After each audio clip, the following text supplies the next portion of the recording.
Bon les amis, bonsoir. Nous sommes à 1 heure de clôturer la campagne officielle concernant la députation des législatives en France. Essayez de vous connecter. Et donc je disais bonsoir et puis merci de me recevoir chez vous. Je pense que l'heure du changement a sonné. On a vu la première manche, c'est-à-dire le premier tour, que le parti du président n'a pas pu, en tout cas, déposer facilement euh, l'union de la gauche. Elle est là, elle n'est pas de l'extrême, en tout cas, elle part moins défini de la gauche jusqu'au centre, c'est-à-dire qu'on voit les communistes, les socialistes, les écologistes et puis la société civile. Et on a même vu l'ancien député, le mathématicien, qui était dans la mouvance La République en marche, qui a rejoint en tout cas le mouvement de Jean-Luc Mélenchon. Donc ça montre que effectivement il y a un mouvement qui est en marche, c'est celui du changement. Il faut que nous l'accompagnons parce que c'est la République, le carrefour. Et donc il n'y a pas à indexer, de coller des étiquettes à certains. Et que Jean-Luc Mélenchon était un extrémiste, et c'est faux, M. Bayrou raconte tout et n'importe quoi. Il a été ministre avant M.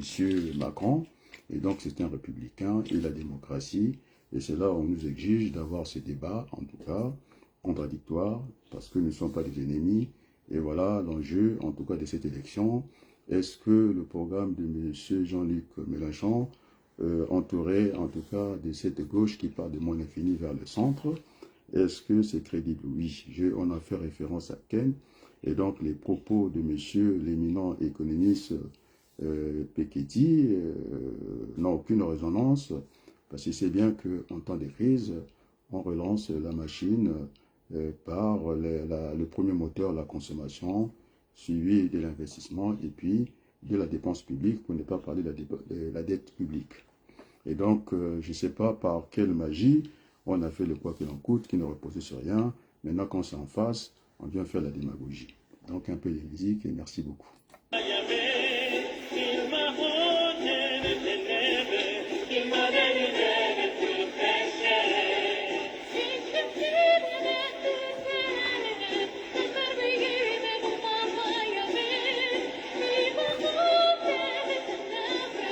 Donc, je disais que nous sommes devant une ligne droite. Et donc, au niveau des petites histoires de la politique, actuellement, je suis à Saint-Denis. Et donc, j'ai eu un bon accueil auprès de M. Stéphane Peu, qui est le député sortant, qui est dans la mouvance Jean-Luc Mélenchon. Et donc, je pense qu'il est en ballottage favorable, mais ça ne veut rien dire. Il faut que ces abstennistes se mobilisent massivement pour venir, en tout cas, pour envoyer, en tout cas, de nouveau. Il a été un député brillant, Stéphane Peu. Et donc, je disais que lorsque nous avons eu cet accident mortel de 2 enfants, il y a une dizaine d'années, effectivement, c'est aussi un moment important des politiques de faire un témoignage lui concernant. Et donc, l'enterrement avait eu lieu dans le département de Versailles, donc au PEC. Et j'étais surpris lorsqu'on était en plein enterrement, c'est de voir l'ancien maire de Saint-Denis, Didier Payard, et M. Stéphane Peu. Finalement, au cimetière du PEC, ils étaient confondus dans la foule. Et j'avais demandé à la famille, parce que je suis l'aîné, et qu'on fasse un peu le passage au maire de Saint-Denis, Didier Payard. À l'époque, M. Stéphane Peu était maire adjoint avant qu'il devienne député actuellement. Et donc, j'avais demandé qu'il prenne la parole. Et donc, effectivement, M. Didier Payard avait prononcé les mots justes, très réconfortants pour la famille, pour l'assistance. Et donc, je remercie au passage l'ancien maire Didier Payard et l'actuel candidat pour un renouvellement de mandat, c'est Stéphane Peu. Donc, vous avez tout compris, et qu'il n'est pas resté à Saint-Denis, quand même la distance entre Saint-Denis et le PEC, il était là, à côté de Didier Payard. Et donc, j'ai demandé à ma famille, mes amis qui sont du côté de Pierrefitte, mes amis qui sont à Vutaneuse. Et comme il ne reste pas beaucoup de temps, on va prendre le relais assez rapidement dans YouTube pour en tout cas faire passer le message que finalement l'heure du changement a bien sonné et nous n'allons pas nous laisser distraire par des économistes éminents. Monsieur Petit, qui sait très bien qu'il a lu en tout cas Ken, donc en temps de crise, on a l'État qui est un agent économique, doit allumer ses trois moteurs pour relancer la machine parce que les privés sont étouffés, ils n'en ont pas les moyens, et donc la consommation. C'est le pouvoir d'achat quelque part. On ne va pas faire comme Ford, hein. Il a élevé les salaires de ses ouvriers au détriment, semble-t-il, de la consommation, mais ce n'est pas de ça qu'il s'agit. Après, c'est l'investissement. Après, vous avez, comment on appelle ça, la dépense, c'est-à-dire la dette publique. Donc c'est comme ça qu'il faut lancer la machine. Et le programme de Jean-Luc Mélenchon ne peut qu'être crédible parce que il ne faut jamais oublier, il faut mettre ça dans le poids, dans la balance en tout cas. La France est quand même la deuxième puissance économique de l'Union européenne. En termes de population, de démographie, c'est encore la deuxième puissance. Et donc, comme vous savez, ce couple franco-allemand, c'est à eux de prendre l'initiative en cas de récession de lancer la machine. Et donc, ce programme est valable. De toute façon, un programme, il faut l'établir. Maintenant, le reste, ce sont les ajustements. Et je vois mal, si on vous augmente un salaire, le SMIC à 1500, je ne vois pas où est le péché. Bien au contraire, c'est réconfortant. Et donc, c'est comme ça qu'il faut aborder, en tout cas, cette campagne. D'ailleurs, c'est inédit hein, de virer un Premier ministre avant le deuxième tour d'une élection, en tout cas législative. Donc, M. Macron, il amène son style de casser les partis politiques et de troubler, en tout cas, le rythme démocratique.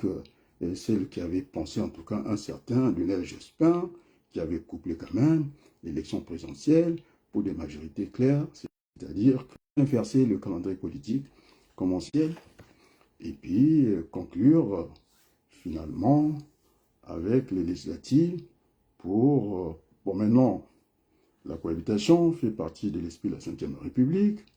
Ça a été voté par 3 fois.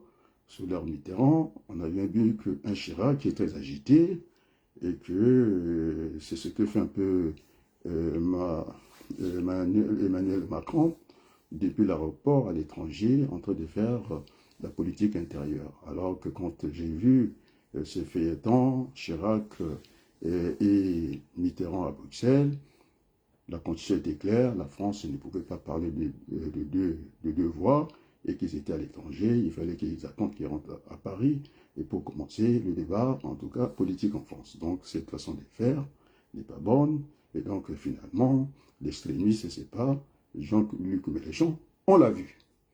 Quand le président était agressé, vous vous rappelez, alors la réponse de Jean-Luc Mélenchon était sans bavure.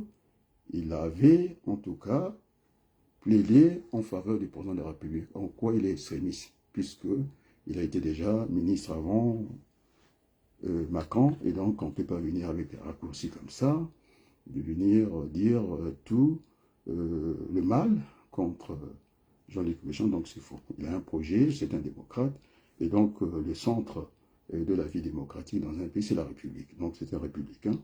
Et d'ailleurs, au passage, je vais saluer l'ancien député Macron, Pascal Bois, parce que je l'ai lu, quand il fait quelque chose, nous avons des échanges entre des hommes politiques. Effectivement, il a dit pas les extrêmes, mais au moins ce que je retiens dans le souci du détail, c'est qu'il a dit il fallait effectivement barrer la route à l'extrême droite, c'est-à-dire au candidat du Front National. Et donc, par là, par ricochet, il faut dire que c'est un vote utile, donc il faut en tout cas voter, même si je fais être le candidat de la gauche du côté de l'Oise, parce que j'en étais des tribuns, depuis très longtemps que je suis en train d'animer cette campagne de Jean-Luc Mélenchon, pendant qu'il avait toute la tête, toute la pensée, parce que ça jouait très peu, malheureusement, et donc il a échoué parce qu'il y a eu ces matraquages, les enquêtes d'opinion.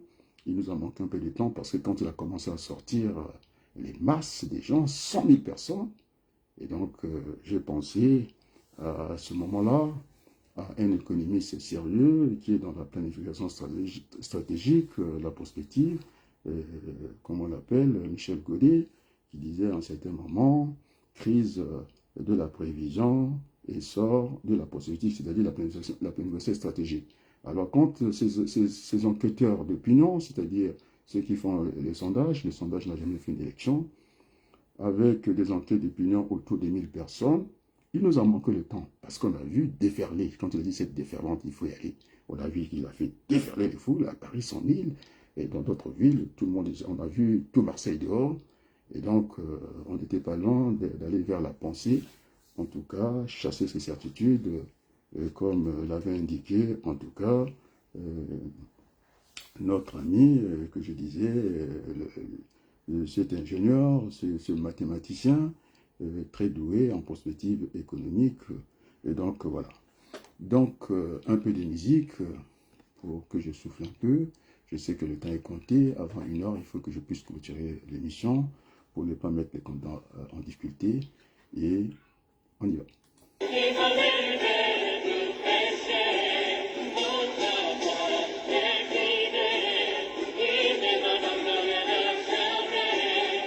Toujours dans le même cadre, hein, je pense que lorsqu'il y a eu des municipales à Cré, on a vu mon engagement, j'étais dans une mauvaise liste, on n'a pas pu faire, en tout cas, la fusion de liste au 2e tour.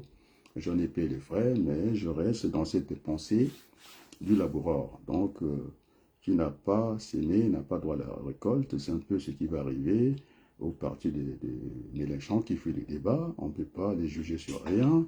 Je suis un enseignant, et donc quand vous avez 2 élèves, il y a l'autre qui vous apporte une copie vierge et l'autre qui essaie de grader quelque chose. Je pense qu'il n'y a même pas de discussion, on met un trait rouge et poids de ligne. Donc, le moment est venu d'équilibrer les pouvoirs, n'est pas laisser tous les pouvoirs, l'essentiel des pouvoirs, à Emmanuel Macron. Le vocabulaire, vous le connaissez, le mépris qu'il a pour Sarkozy, qui lui a donné tout son soutien. Et voilà comment Sarkozy termine, l'homme qui disait il ne passait pas dans la douche pour se raser, pour devenir président. Je pense que, et puis cette distraction d'Emmanuel, comment on l'appelle, Valls, qui a raté brillamment les élections de la députation de l'étranger. Moi, j'en fus député à l'étranger, donc c'est une référence ici.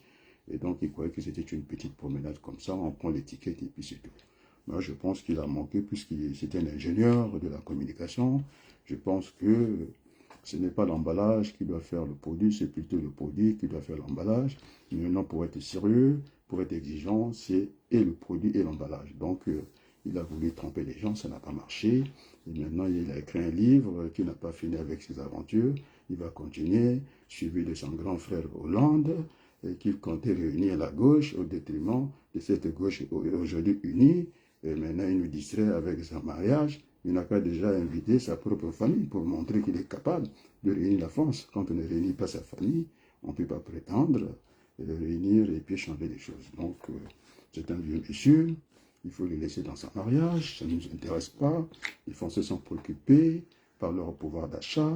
Ils veulent que le prix à la pompe baisse, mais ça ne peut pas baisser. Ce n'est pas le cinéma qui fait Macron. Il a pris l'avion, il est allé voir un des belligérants. Bon, maintenant on attend que l'essence baisse. Mais depuis qu'il a pris le pouvoir, depuis plus d'1 mois, il est mieux, il ne pense qu'aux femmes âgées, il faut les mettre à Matignon, et puis c'est tout. Alors, moi je me rappelle de ce feuilleton, lorsque Michel Rocard, élu au 2e tour d'une élection législative, il avait tellement rêvé gouverner ce pays, et quand il a eu le pouvoir, il a même payé un petit amour, ce qu'on appelle même pas un état de grâce. C'est le ministre député, le chiraquien que vous connaissez, c'était des grands messieurs de la politique ici. Il a dit, c'est lui qui montait à la charge. Il a dit, écoutez, monsieur Michel Rocard, vous avez cherché le pouvoir, vous l'avez, maintenant il ne s'agit plus de rêver, il faut gouverner. Donc pendant tout ce temps, on nous a distraits. Un coup, je veux trouver un ministre écolo, machin, parce que le programme de Jean-Luc Mélenchon, non seulement qu'il est sérieux, il dépasse le cadre, parce qu'il parle des jeunes, c'est pourquoi il a la faveur des jeunes. Les jeunes, et pourtant c'est Macron qui est jeune, mais les jeunes préfèrent Jean-Luc Mélenchon parce qu'ils ne voient pas de leur avenir. Hein, c'est le réchauffement de la planète. C'est eux qui montrent comme ça. L'écologie, il a mis ça au cœur aussi du débat. Alors maintenant, le poids qu'il en coûte, je ne sais pas comment c'était financé parce que l'économie était à l'arrêt. Il n'y avait pas ce que disait M. Raymond Barre. On mesure la compétitivité des entreprises sur le marché, c'est-à-dire la bourse. Quand une entreprise n'est pas cotée en bourse, c'est comme le football, c'est que les divisions Z du football. Donc, on a même vu les entreprises de Bernard Tapie, les sorties de la bourse. Donc, et puis, on a dit qu'il va contrôler le prix. Mais alors, mais c'était M. Barr, il n'a pas contrôlé le prix. Mais il est dans l'économie libérale, dans cette pensée libérale. Mais quand les intérêts supérieurs de la nation nous poussent à contrôler le prix, je pense que M. Jean-Luc Mélenchon a raison. Et moi, je n'ai même pas envie d'écouter Piketty, qui avait fait la même école que moi, l'école de haute civilisation sociale, c'est vrai. C'était un ancien normalien. Je pense qu'il ne peut pas venir nous impressionner comme ça. Nous ne sommes pas dans une cathédrale comme ça, en croise les bras. Il parle et puis terminé, il est éminent. Bon, moi j'ai lu l'économie pendant 40 ans. Et donc, il ne peut pas venir pinailler comme ça et nous dire que ce n'est pas crédible. Alors, qui nous explique, puisqu'il a lu comment on relance une récession économique?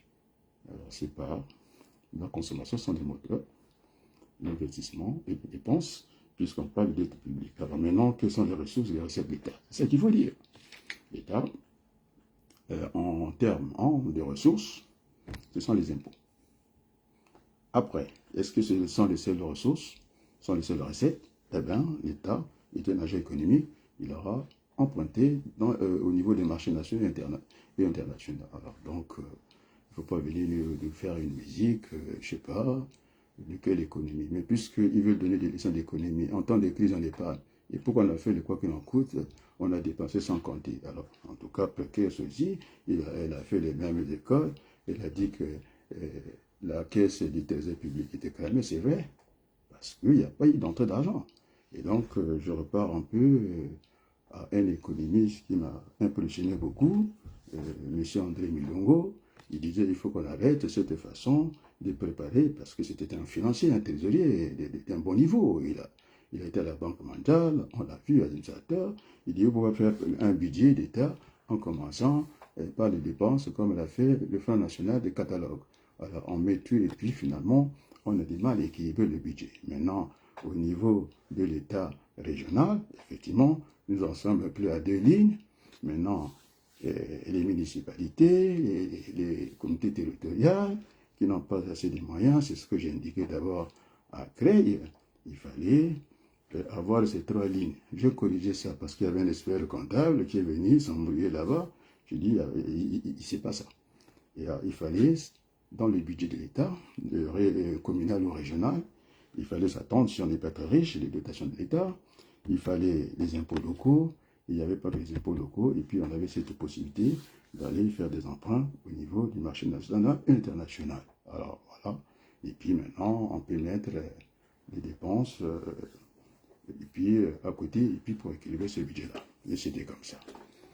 Et donc, je disais, pour ceux qui viennent de prendre l'antenne, ça devient une habitude, je suis celui que Jean-Claude Villemain, maire de Creil, demandera, lors des municipales, de conclure. Parce que je rentrais de mon travail, j'ai vu les listes qui étaient là, mes amis de la France Insoumise, j'en étais un, parce que j'étais le créateur, c'est nous qui avons mis en route la France Insoumise lors des élections avec Mohamed. Bon, vous savez, là où il y a des gens, hein, c'est toujours compliqué, et finalement, je me suis retrouvé dans une liste, je pensais faire la fusion au deuxième tour avec le maire, j'en ai payé les pots cassés, et puis finalement, le maire va me demander de conclure la campagne, et je l'ai fait brillamment, puis laissé. Donc on ne m'a jamais vu à la mairie, et pourtant j'étais parmi des gens qui ont porté, qui ont signé cette parole, aller faire les courbettes. La seule fois que je me suis déplacé, il s'agissait d'une élection départementale, et je voulais être candidat, j'ai demandé un peu ce retour d'ascenseur, le maire m'a fait croiser, comment on appelle, son adjoint maire chargé de la formation, et puis de la jeunesse. Je pense les noms m'échappent un peu. Et puis finalement, bon, je ne voulais pas gêner, en tout cas mes amis de la gauche, et puis j'attendais le moment ultime de la députation, parce que je connaissais comment se passait une députation, parce que j'étais quand même, à l'époque, candidat hein, du Parti radical de gauche. C'est ce qui vient de faire l'expérience de monsieur, comment, Valls, qui vagabonde un peu à gauche, à droite. C'est un vagabond de la politique. Il a dit qu'il n'a pas fini, l'échec ne lui dit rien, il va continuer, il persiste, il insiste. Et bon, dans la même mouvance que son grand frère, comment on l'appelle, je ne sais pas si je vous ai déjà dit ça, Hollande, qui végète à gauche, à droite, qu'il avait dit qu'il avait le pouvoir magique et il était l'alpha et l'oméga de remettre la gauche en mouvement. Et je pense que c'est trompé, c'est pourquoi il n'y a pas de certitude en politique. Il faut maintenant introduire ce qu'on appelle la prospective politique. Alors, croyant qu'il était incontournable, aujourd'hui, il n'est même plus dans la politique. Chaque jour, chaque heure, il nous amuse avec son mariage, et puis incapable de réunir même la famille. Donc, monsieur n'est plus crédible. Il a fait un mauvais coup au Congo. C'est pas un démocrate. Il a dit qu'on pouvait marcher sur la démocratie, et c'est ce qu'il a voulu faire ici en France, mais ça ne se passe pas comme ça. Monsieur, il a été balayé, il a l'écart. Donc, qui s'occupe un peu, il est amoureux, bon, qui s'occupe des affaires, mais les Français, ils ont un quotidien à régler, c'est le pouvoir d'achat, c'est arrêter la guerre, c'est pas ce que va faire Macron, il n'a jamais gagné ni guerre, ni économique, ni partout. Quand il a fallu se batailler avec les Anglais pour la pêche dans les mêmes eaux, hein, les eaux entre la France et je vous assure qu'il n'a pas tenu le coup, il n'a même pas tenu un mois. Il a sacrifié, en tout cas, les pêcheurs, j'ai appelé ça Waterloo, les pêcheurs français qui voulaient en tout cas maintenir, pour ne pas être des paresseux, maintenir l'outil de production. On les a proposé plutôt à les indemniser, donc prime à la casse et prime à la paresse. Et puis maintenant, comme explique lui qui est crédible, quand on casse l'outil de production, c'est-à-dire l'industrie, hein, du poisson. Maintenant, on crée les emplois avec quoi? Mais je pense que on ne peut pas enrichir un pays par les emplois. Je pense que la création des emplois, c'est classique. Ça vient, en tout cas, des biens et services marchands. Donc, je suis un peu gêné. Et puis, on a dit que, voilà, ça sera plein de fonctionnaires, on va les trouver partout. Non, la France, c'est pas là où on trouve plus de fonctionnaires. Tout ça, c'est un tissu de mensonges. C'est dans les pays scandinaves. Et d'ailleurs, ça se passe bien. Maintenant, que monsieur, il faut discuter la question de retraite. Monsieur Mélenchon pense qu'il faut limiter la retraite à 60 ans. Bon, nous aussi, puisque nous faisons partie de l'Europe, par comparaison, moi je suis enseignant, et donc il n'y a aucune pénibilité dans mon métier.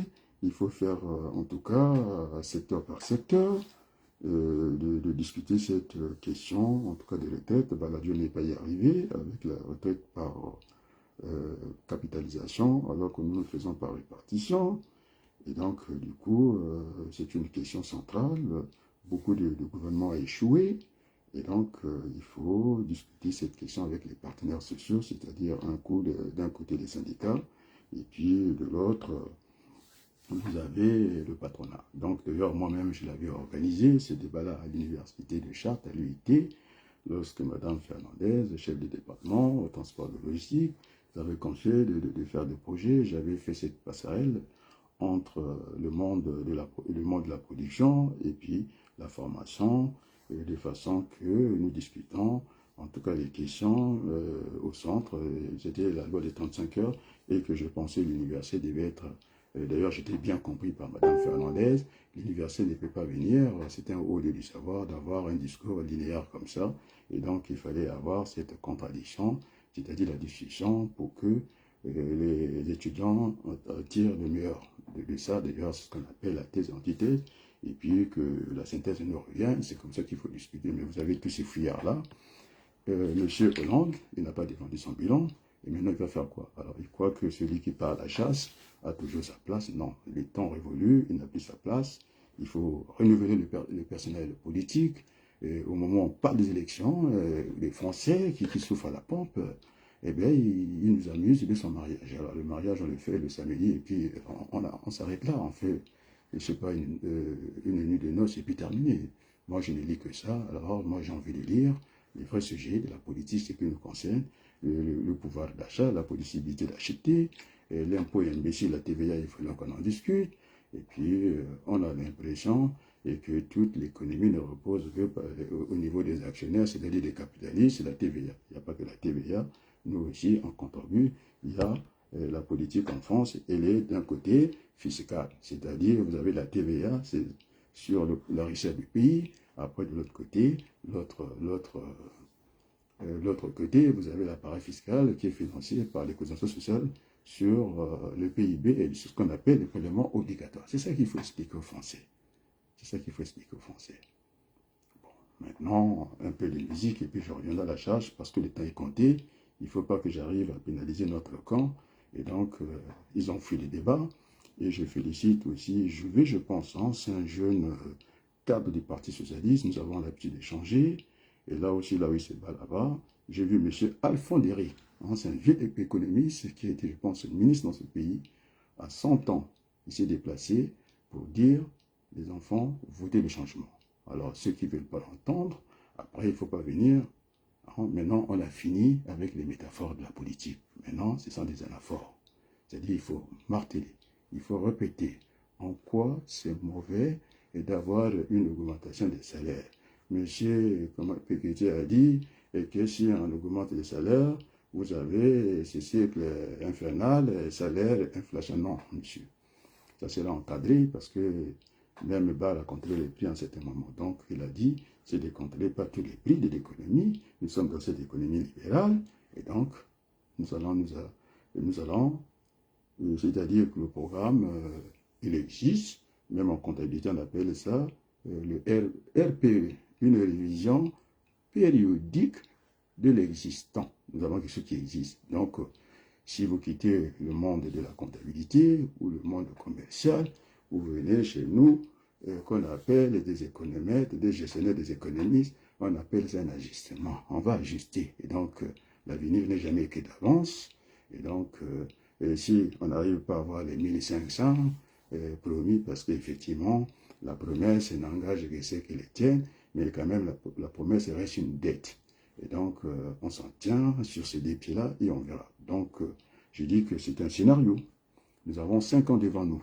Déjà, Macron a perdu son temps, a cherché au lieu de mettre une jeune femme là-bas, ben, je ne sais pas, il a un goût pour les femmes qui devaient être à la retraite. Eh bien, on nous a amusé avec ça. Ce n'est pas votre rang, et je préfère l'autre. Et puis l'autre qui est en balotage favorable à 30%, je pense que pour celles qu'on a confié les clés de la rue Varenne, c'est dit maintenant, je pense que c'est pas.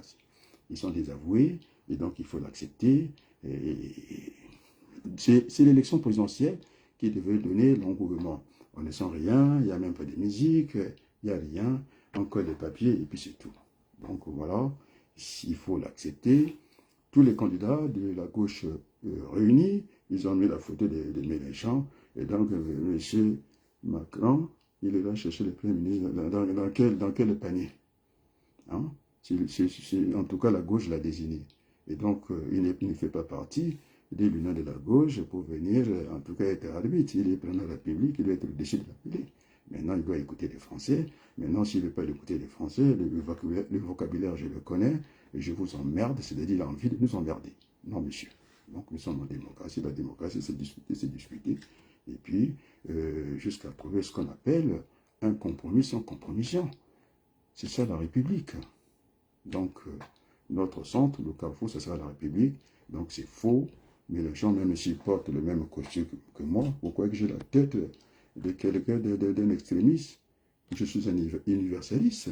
Parce que ce que je dis à un blanc, c'est ce que je dis à un noir. On m'a vu démissionner, on a dit on a des clichés, les noirs ne démissionnent pas. Donc, il faudrait qu'on arrête avec les clichés, avec panache, avec sérieux. Donc, c'est comme ça. C'est le nouveau monde. Il faut que tout le monde s'adapte. Et puis, c'est comme ça. Alors, un peu de musique. Il faut que je veille à l'heure. Faites-moi signe.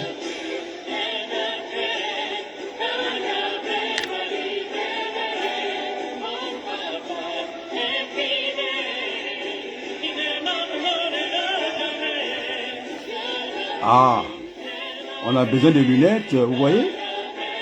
les politiques des CREI sont là. Je vois Robert Bloin. Merci, coucou.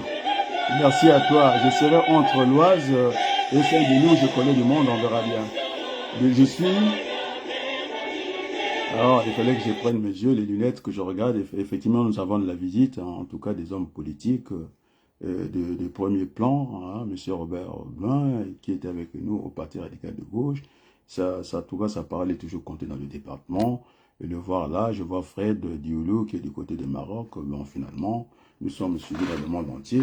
Et il faudrait qu'on élève aussi les débats, de ne pas rentrer dans des débats de caniveau, et de dénigrement. Il n'y a que ça, je pense que il faut mettre la barre à un certain niveau. Donc moi, j'ai pas envie d'écouter ces cochonneries, ces bouffonneries, et que voilà, il n'y a que eux qui ont la parole. Donc les meilleurs économistes que moi je respecte, c'est le prix Nobel par exemple, comment on l'appelle, Maurice Allel, qui a fait l'école des mines, qui était l'enseignant de Strauss-Kahn, en tout cas, quand ils ont eu ces face à face, et ça n'a pas rigolé, c'était entre l'enseignant et l'étudiant.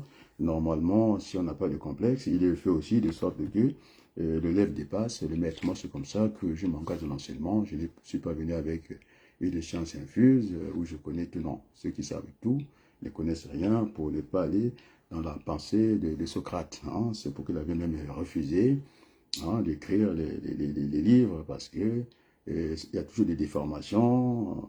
On enlève un élément de son contexte et puis on lit le texte bêtement comme ça. Donc c'est ça qu'il faut éviter. Donc je suis très heureux. Il y a encore M. William Alanda qui est là, qui nous regarde. Alors, faites partager le direct. Je regarde un peu l'heure. Il nous reste en tout cas moins de 30 minutes pour ne pas pénaliser en tout cas les candidats. Donc, du nom de la gauche, elle part de moins fini de la gauche vers le centre. Donc, elle n'est pas extrémiste. Maintenant, les extrémistes, ce sont des gens qui fuient les débats et qui veulent mettre les Français devant un fait accompli. Je pense qu'on ne peut pas continuer à s'amuser, à tromper le peuple tout le temps. Le peuple français n'est pas idiot, il a instruit, donc il s'est jugé. Ils ont donné les premiers signaux. Ils ont mis coude à coude le parti du président ensemble. Je ne sais pas qu'est-ce que ça veut dire ensemble. Ils sont ensemble, en tout cas. Avec ces résultats-là, je pense qu'ils devaient être modestes, se les respecter aussi. Les gens qui sont en face, ils ne sont pas plus démocrates que nous autres. Et moi, je suis un démocrate, et donc il faut qu'on ait le débat, qu'on est clair. Il n'y a rien en face. De quoi que l'on coûte, c'était une sottise. On a oublié, même le Premier ministre, c'est tout à fait normal. C'est inédit déjà de congédier son ministre avant l'élection législative. À quoi joue monsieur? Il est plus jeune que nous, il vient, il casse la politique, il casse l'esprit de la Ve République, il fait tout. Il a dit qu'il a menacé. Et ça, c'est lui. Oui, c'est vrai, le pouvoir est dénommé, mais c'est l'esprit de la Ve République. Il ira chercher des ministres dans la majorité. Alors même qu'il soit candidat ou pas, c'est pas le problème de Jean-Luc Mélenchon. Et parce qu'il avait un mandat, Jean Castex, de député, il avait un mandat national pour être là où il était. Et voilà la manière qu'on l'a sorti comme ça. Ça veut dire que c'était un aveu d'échec. Et puis, vous avez tous ces ministres qui ont une soupçon de sexe là-dedans, qui continuent, alors qu'on sait très bien que la juriste, comment on l'appelle, euh, euh, Michel Rocard devait s'imposer. Mitterrand l'a fait. Et dans la politique, il n'y a pas seulement de dire les choses, il faut avoir le courage, il faut assumer. Il a dit à Bernard Tapie, écoutez, il y a des soupçons, le temps de la justice, on lui dit qu'il faut qu'on attende la justice, mais le temps de la justice n'est pas le temps de la politique. Un dossier, à l'instruction, ça peut prendre des années. Hein. Alors on va nous dire qu'il faut les laisser là, s'asseoir comme ça, et puis maintenant, parce que devant une difficulté électorale, on attendait Madame Bonne, maintenant elle demande aux femmes de porter plainte. Mais la première élection, c'est déjà la mettre en congé. Et puis celui qui est soupçonnaire, une fois blanchi par la justice, il reviendra. Hein, rejoindre le gouvernement, les rangs du gouvernement. Alors tout ça, ça fait partie de la distraction. On ne peut pas continuer avec le mensonge. Et ce pays n'a été que gouverné par le mensonge. M. Macron a cassé l'esprit des institutions. D'ailleurs, il a installé ce qu'on appelle en temps de paix pour gérer une affaire civile de santé. Mais les meilleurs spécialistes dans l'armée, oui, je connais l'école de Bordeaux. C'est une très bonne école en médecine. Mais en tout cas, la plupart des médecins, ils sont pas militaires. Et on a géré la pandémie, on a créé, hors constitution, le conseil de guerre, le conseil de la défense. Et c'est là où j'ai trouvé qu'effectivement, il n'avait pas de poids de résister à Jupiter. et c'est le conseil de guerre qui tranchait, et puis on faisait suivre à Mathieu. Non, on ne peut pas fonctionner comme ça.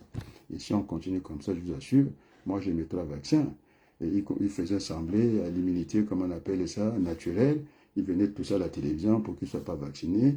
Nous sommes à 3, ils étaient à un vaccin, et puis quand c'était un pas, hein, des effets secondaires, il y en a. Hein, il y en a. Donc, et si on continue comme ça ne va pas aller. Il est très jeune. Je pense que la manière qu'il est en train d'humilier les hommes politiques, d'abord il avait fait un coup d'État du palais contre son père, on va dire comme ça spirituel en politique, Hollande, et qui s'est retrouvé, croyait qu'il avait quelqu'un à la maison, et même dans l'économie, le concurrent ne peut pas agir comme ça. Hein, on appelle l'entreprise de ses concurrents, parce que le concurrent, vous pouvez discuter avec lui, lui faire ce que vous ne pouvez pas faire, la sous-traitance. Mais il n'a même pas fait la sous-traitance. C'est un garçon belliqueux. Il a fait le coup d'État à Hollande. Après, Hollande, le fuyard. Après, il est parti à la chasse. Il veut revenir organiser quoi? Le parti de gauche. Parce qu'il est indispensable. Il n'a pas compris en homme politique qu'il est et que les hommes passent et la révolution continue. Alors, moi, je pense qu'il est bien dans son ménage. Il se distrait bien là-dedans. Et à côté, il a son neveu, comme on l'appelle, qui est allé échouer là où j'étais candidat, mais avec tout ce qu'il a, les radios en permanence, il fait que parler. C'est un homme de communication. Il croit que dans le marketing politique, le plus important, c'est l'emballage, c'est son titre. Mais c'est le contenu, c'est ça qui fait le produit. Et puis maintenant, si on veut être exigeant, là, vous avez affaire à quelqu'un qui maîtrise le cycle de l'économie. Et quand on parle de la logistique, je connais le marketing. Qu'est-ce que c'est le marketing? Il fait du marketing, il ne fait rien du tout. Et voilà, il ne sait même pas se positionner en marketing. Il a voulu prendre ses désirs pour la réalité, ça lui a donné ça. Il croit que la députation des Français à l'étranger, sans des négos, il est allé se présenter, il a écrit un livre pour venir faire quoi? Qu'il reparte à Ivry, c'est là qu'on le connaît. On ne le connaît pas au niveau des Français de l'étranger. Il nous avait beaucoup amusé avec l'orchestre de son ex-épouse. En allant piocher dans la caisse du Congo, il devait faire la musique dans les hôpitaux. Est-ce qu'on entendait même un son? C'était un brigand, c'était un voyou. Et bien voilà le résultat, il fait que vagabonder dans la politique. Alors qu'il faut remettre les lettres de noblesse dans la politique. Donc je pense qu'il n'est pas extrémiste, contrairement à ce que pensent les Vaz et les autres. Il serait extrémiste par rapport à quoi? Et quand il est ministre, M. Macron, on ne le connaît même pas encore en politique. Et il a dérangé quoi? Il était ministre délégué chargé de l'enseignement professionnel. Est-ce qu'il avait manqué de respect à son ministre de tutelle? Non. Donc c'est un républicain. Et donc il faudrait qu'on revienne au centre. C'est la République qui va départager. Maintenant, si on juge qu'il est extrême, donc ce n'est pas la peine de mettre dans le jeu politique le Front National. Et puis encore, je suis fier quand même de celui que j'ai combattu pendant un bon moment, Pascal Blois. Et je l'ai bien lu ce soir, il a dit qu'il fallait barrer la route sans détour. Il a dit qu'il y avait des extrêmes, mais nous ne sommes pas des extrêmes parce que c'est l'union de la gauche. Il a dit que ça commence des moins définis de la gauche, les communistes, on avance vers le centre, on a croisé les partis socialistes, on avance, on a vu les écologistes, en avançant toujours, on a vu la société civile. Maintenant, quoi, on serait extrême. Donc, tous ces gens-là, les socialistes sont des extrêmes. Ce que vous croyez, ils sont extrême gauche. Et tout cela dedans, c'est pas vrai. Et donc, voilà, ça manque un peu d'intelligence, simplement. C'est l'arrogance, le mépris. Et c'est ça qui leur a fait perdre la face. Ils sont incapables de discuter parce qu'ils n'ont pas d'argument. Parce que la copie est vierge, on le voit, tranquillement. C'est le mix, c'est toujours le copier. On a copié le poids qu'il en coûte chez les Allemands. On croyait que c'était... Non, monsieur. Donc, le poids qu'il en coûte et ce que l'autre a écrit. Trouvez-moi la différence. Trouvez-moi la différence, on ne la trouve pas. Donc, quand c'est les autres, c'est bien. Quand c'est lui, voilà, il peut tout faire. Il peut faire du communisme. Et puis, il n'est pas communiste, Macron. Et qu'est-ce qu'il a fait, le quoi qu'il en coûte? Il repose sur quoi? C'était fondé sur quoi? Alors, il avait subordonné le social à l'économie, alors qu'il fallait faire tout le contraire. On fait de l'économie, et en ce moment, on partage les revenus. Ça, c'est entre corps, ça, si vous savez, c'est comme ça. On ne peut pas faire les choses autrement. Eux, ils peuvent faire les choses, mais il a la planification qu'il a confiée à celui qui parle beaucoup. Après ces casseroles au niveau de la justice, M. Bayo, Il est planificateur, non? Donc il ne planifie pas. Et qu'est-ce qu'il fait? Puisqu'il est commissaire et chargé de la planification. Donc là, M. Macron, il planifie. Maintenant, quand les autres veulent planifier cette économie, mais nous ne faisons pas la planification de Poutine. Nous faisons une planification stratégique, celle que nous avons enseignée, le médecin biologiste, Claude Bernard, en partant d'une hypothèse. Lorsque l'hypothèse est vérifiée, ça donne une théorie. Maintenant, si la théorie flotte un peu, on repart à la case des barres. Après, si la théorie persiste et signe, comme l'action de la pesanteur, la pierre en jette, ça revient, la loi. Et donc, à ce moment, c'est comme ça. Donc, le cas Mélenchon est une hypothèse dans les jeux politiques. Nous ne sommes pas dans les certitudes. Après, il a 2 ans. C'est ça qu'il faut expliquer aux Français. Le temps n'est pas perdu. Si M. Mélenchon n'est pas crédible, il a 2 ans pour nous montrer de quoi il est capable. Parce que le président, c'est le pouvoir de dissolution. Il va lui dire, bon, maintenant, on a assez vu ce que tu as raconté, on n'a pas vu l'essence baisser à la pompe, maintenant, tu dégages. C'est le dégagisme, non? Il peut le dégager, il a ce pouvoir-là. Donc, il ne faut pas tromper les gens. Je pense que les Français sont en mouvement, il faut voter le changement. Donc, c'est pourquoi je sors de ma coquille. C'est la chanson que je partageais avec mon épouse, elle est claire, et donc j'ai fait sans transition, et que mes larmes deviennent la joie pour être au service des autres, pour ne pas parler de l'éternel, pour être au service des autres, c'est pourquoi c'est ça, je suis là. Et donc, d'un côté, je suis en train de gérer l'émotion et puis aussi l'avenir. On ne peut pas rester à la maison comme ça. Et donc, dans la douleur, je ferai ce déplacement et d'aller porter ma voix à la candidate de la gauche que j'avais eu au téléphone rapidement. Enfin, je pensais être le candidat de la gauche parce qu'on a vu au Bono. C'est ça aussi à Creil. Hein? Ils m'ont barré la route pour rien. Quand on va au Bono faire le résultat qu'elle a pu faire à Paris, passer au premier tour, et donc les choses ont bien changé. Donc nous sommes dans ce mouvement de changement. Enfin, je ne suis pas perdu, je suis dans cette pensée, en tout cas dit Laboureur, il a sémé, bon, on verra bien la suite. Et donc un peu de musique qui est encore arrivée. Merci beaucoup et partagez pour vos coucous et un peu de morceaux de musique.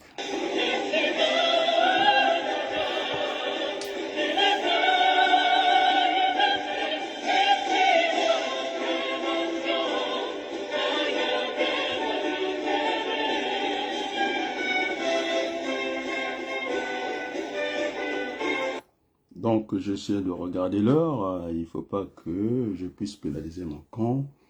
Et donc, je suis de mieux en mieux. Et donc, j'ai eu l'échange, je disais, avec les enfants de ma défunte épouse qui me soutiennent. Hein, parce qu'on a eu l'échange que j'attendais. Et ils m'ont dit, papa, on voulait avoir tes nouvelles.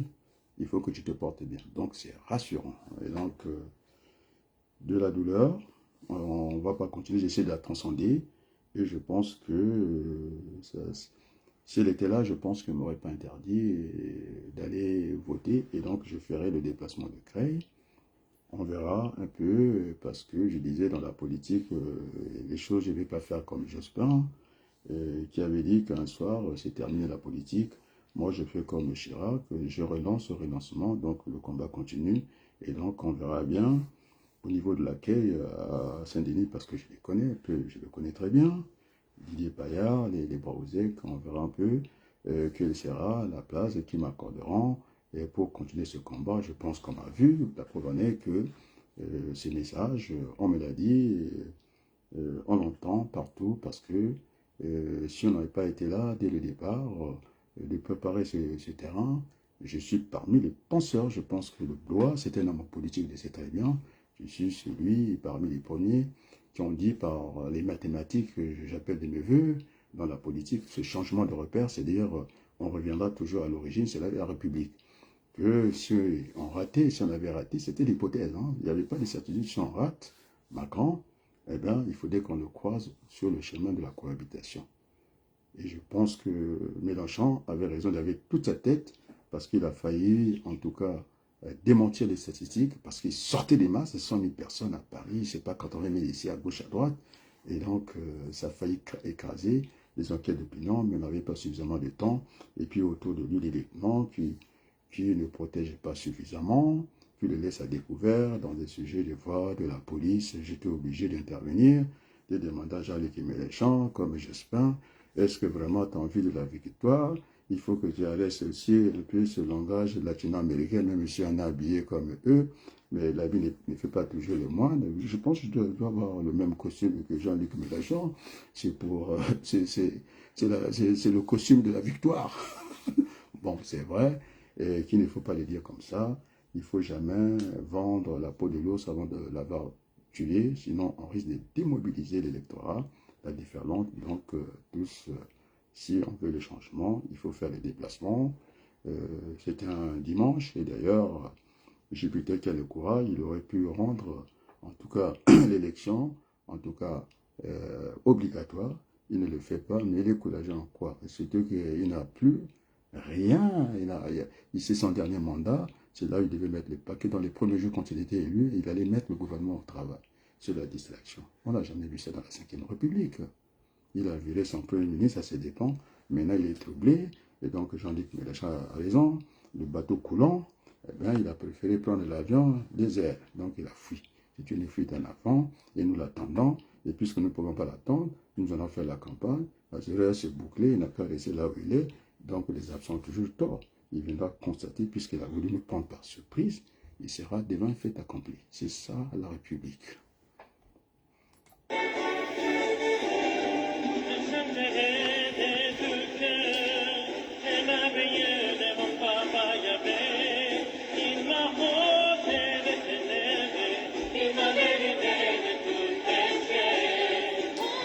Bon, je pense que